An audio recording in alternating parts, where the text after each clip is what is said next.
ሰላም ይህ ለኸም ነው። ዛሬ ላይ የጤና ርዕሰ ጉዳይ ይኖረናል። ይሄ መሰረታዊ ጉዳይ ከመሆኑ የተነሳ የመጀመሪያ ክፍል አድርገነዋል። የበሽታ አምጪ ተህዋሲያን ተብሎ ይጠራል። እነዚህ ተህዋሲያን በሽታን ሊያመጡ የሚችሉ የሰውነት ስርዓታችንን፣ የሰውነት ክፍሎቻችንን ሊጎዱ የሚችሉ ተህዋሲያን ወይም ደግሞ በሽታን ሊያመጡ የሚችሉ ነገሮች ቢያንስ እንኳን ክፍሎቻቸው እስከምን ድረስ ነው፣ ማን ማን ናቸው የሚለውን እናያለን። ልብ ብለን ከሆነ ሳይንስና ሃይማኖት ወይም መንፈሳዊ ህይወት ሁለቱ ሳይንስ በማስረጃ አምናለሁ ይላል፣ ሃይማኖት ደግሞ በእምነት አምናለሁ ይላል። ሁለቱን አንድ ላይ ለመውሰድ በጣም ከባድ የሆነበት ጊዜ ላይ ነው ያለነው። ምክንያቱም መንፈሳዊ ነን ብለው የሚያስቡ ተቋማት፣ አካላት ሳይንስ የሚለውን ነገር ለመጣል ለመተቸት ብዙ ጊዜ ጥረት ሲያደርጉ ይታያል። እንደዚሁ ደግሞ ሳይንሳዊ ተቋም የሆነው ደግሞ መንፈሳዊ ላይ የተቀመጠውን ነገር ለማስጣል ለመተቸት ሙከራ ሲያደርግ ይታያል። ነገር ግን እዚህ ላይ በዋናነት በሳይንስም ቢሆን በሃይማኖት ወይም ደግሞ በመንፈሳዊ በኩል ሁለቱም የሰው ልጅ ነው። እኛ እንደ አንድ የሰው ልጅ ሳይንሳዊ ምልከታ የሚጠቅመንን፣ መንፈሳዊ እይታ የሚጠቅመንን ወስደን እንደ አንድ ሰው የዕለት ተዕለት እንቅስቃሴውን እንደሚያስኬድ ሰው መሆን ስላለብን ይሄ ትምህርት አስፈላጊነቱ በዚህ ምክንያት ነው የተዘጋጀው። በመጀመሪያ ልብ ብለን መመልከት የሚገባው በሽታ አምጪ ተህዋሲያን የሚባሉት በሽታን ሊያመጡ የሚችሉ ነገሮች ናቸው። ይህንን ልብ ለማለት ለመረዳት በኦሪት ዘጸአት ላይ የግብፅ አወጣጥን በምንመለከትበት ጊዜ የታዘዙ 10 መቅሰፍቶች ነበሩ። እነዚህ መቅሰፍቶች ግን ዝም ብሎ ከሰማይ ወደ ምድር የወረዱ መቅሰፍቶች አልነበሩም።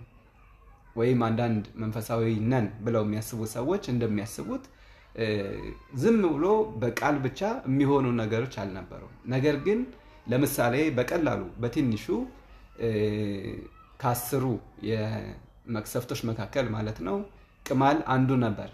ቅማልን እንዴት አድርጎ ነው መምህራችን ሙሴ በግብፃውያን ላይ እንዲመጣ ያስደረገው? ትቢያ አፈር ትቢያ ወደ ሰማይ ረጨ። ከዛ በኋላ ቅማል በየቦታው ተስፋፋ ማለት ነው። እና መነሻ ምክንያት አለው ማለት ነው። ስለዚህ መንፈሳዊም ቢሆን እግዚአብሔር አምላክም የሚያዝብን በእኛ ላይ ከኛ ያርቅና በሽታ የሚመጣብንም ከሆነ በሽታ አምጪ ተህዋስን ነው እንዲመጣ የሚያስደርገው እንደማለት ነው። ስለዚህ ሳይንስ የሚናገረው ነገር በጣም ሩቅ ሆኖ አልነበረም እውነት ለመናገር። ነገር ግን ብዙ ጊዜ የሚታየው ምንድነው? በመንፈሳዊ ህይወት እድሜያቸውን የጨረሱ ሰዎች፣ ትምህርታቸውን በመንፈሳዊ ህይወት ብቻ ያደረጉ ሰዎች ዓለማዊ ትምህርት ላይ ያን ያክል ሲገፉ አይታይም።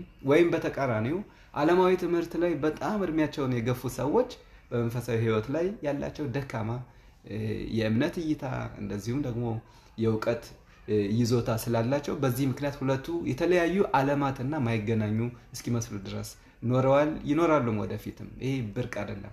ነገር ግን ሁለቱንም የሚይዘው በሳይንስ እይታም ቢሆን በመንፈሳዊ እይታም ቢሆን አንድ ሰው የዕለት ተዕለት እንቅስቃሴውን ለማካሄድ ከሁለቱም መውሰድ ያለበትን ነገር እዚህ ላይ እንማራለን፣ እናያለን።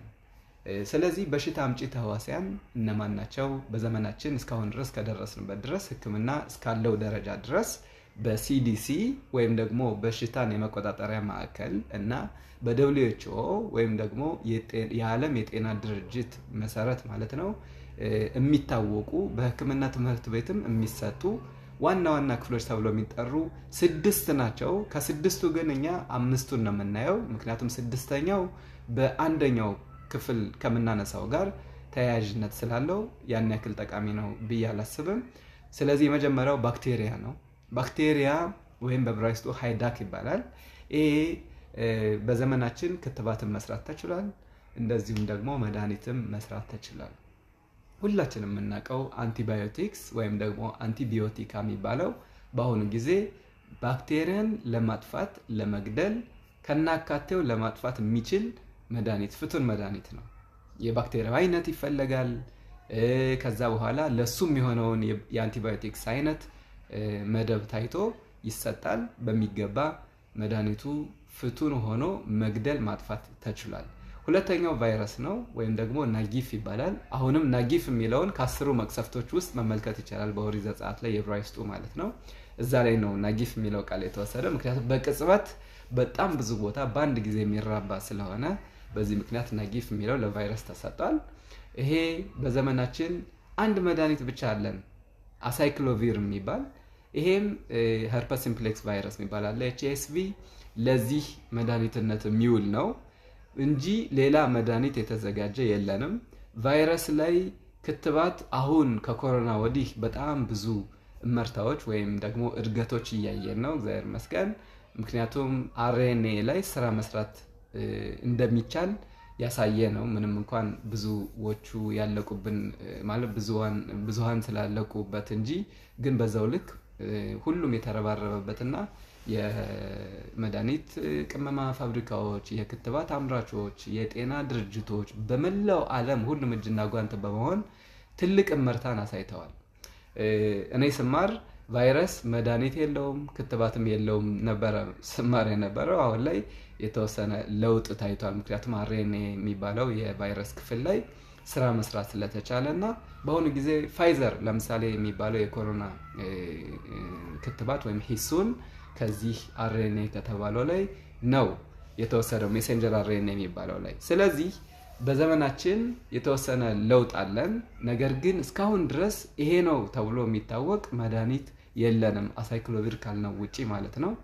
ከዛ በኋላ ሶስተኛ ደረጃ የምናነሳው ፈንገስ ነው። ፈንገስ ወይም ፒትሪዮት ይባላል በዕብራይስጥ። ይሄ በዘመናችን መድኃኒቶች አሉ። መጨረሻቸው ላይ ዞል ተብሎ የሚጠሩ ለምሳሌ ኬቶኮናዞል፣ ፊኮናዞል የመሳሰሉ የፈንገስ ማጥፊያ መድኃኒቶች ናቸው። በአሁኑ ጊዜ ይሄንን ማጥፋት ተችሏል፣ ልክ ባክቴሪያ ላይ እንደተናገር ነው ማለት ነው። በተለይ ግን ከባድ የሚያደርገው ጊዜ አለ። ለምሳሌ የበሽታን መከላከል አቅማቸው የተዳከሙ ሰዎች፣ እድሜያቸው የገፉ ሊሆን ይችላል፣ ለብዙ ጊዜ ረጅም ጊዜ በህመም የቆዩ ህሙማን፣ ጽኑ ህመም ያለባቸው ሰዎች ሊሆኑ ይችላሉ። ወይም ደግሞ እንደ HIV የመሳሰሉ የጤናችንን የውስጣችንን የበሽታ መከላከል አቅምን ሊያዳክሙ የሚችሉ በሽታ ያለባቸው ታካሚዎች ሊሆኑ ይችላሉ። እነሱ በብዛት በዚህ በፈንገስ ሲጠቁ እድሜን የሚያሳጥሩ ለሕክምና ጊዜ የማይሰጡ የሚሆንበት አጋጣሚ ይኖራል። ስለዚህ በዘመናችን ግን ደግነቱ መድኃኒቶች አሉን፣ ይህንኑ መጠቀም ይገባል። ከዛ በኋላ አራተኛ ላይ ፕሮቶዞዋ የሚባል አለ። ፕሮቶዞዋ የሚባለው በሌሎችም ቋንቋ ተመሳሳይ ይህንኑ ነው የሚወሰደው። ለምሳሌ ወባን ማስታወስ እንችላለን። ወባ በአራት አይነት እንደዚህ የፕሮቶዞ አይነት ተህዋስ የሚመጣ ነው። አንዱን ለምሳሌ ብንወስድ ፋልሲፓረም የሚባለው ፕላዝሞዲየም ፋልሲፓረም አንደኛው ነው። ቫይቫክስ የመሳሰሉት እያለን እስከ 4 ድረስ አይነቶች አሉ። እስከ ቢጫ ወባ ድረስ፣ ከባዱ ወባ ድረስ ማለት ነው። ይሄ ወባ የሚመጣው በባክቴሪያ አይደለም፣ በቫይረስ አይደለም፣ በፈንገስ አይደለም፣ ፕሮቶዞዋ በሚባለው ክፍል ነው። ከዛ አምስተኛና የመጨረሻ የምናነሳው ምንድነው? ሄልሚንት ይባላል በእንግሊዝኛ፣ ወይም ደግሞ ትላትል ወይም በዕብራይስጡ ቶላዓት ይባላል። ስለዚህ እነዚህ ትላትሎች ቅድም በ10ሩ መቅሰፍቶች ላይ የተወሰኑት ይታያሉ ካነሳ ነው ላይ ማለት ነው። ለምሳሌ ቅማል ሊሆን ይችላል፣ ስካቢስ የሚባል በሽታ አለ። እንደዚሁ ደግሞ በጂያርዲያ የሚባል አለ፣ የውሃ ላይ ያለ በሽታ። ከዛ ሁኮርም የመሳሰሉ የትላትል አይነቶች እኛን ሊጎዱ የሚችሉ የሰውነት ስርዓትን ሊያፋልሱ የሚችሉ በጣም ከባባድ እንደዚሁ በአይን ላይታዩ ሁሉ ይችላሉ ከማነሳቸው የተነሳ፣ ነገር ግን በጣም ከባድ የሰውነታችን ላይ የጤና እክል የሚያመጡ የሚችሉ ናቸው። እነዚህ የበሽታ ተህዋሲያን ተብሎ ይጠራሉ።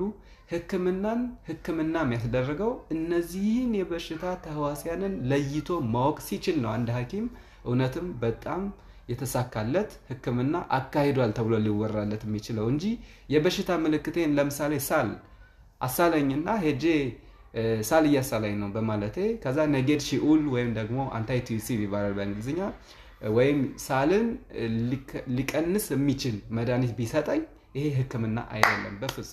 በፍጹም ይሄ ሕክምና አይባልም። ሕክምና የሚባለው በሽታውን ያመጣውን ምንጩን አጥንቶ ያንን ማድረቅ መቻል ሲችል ብቻ ነው። መልካም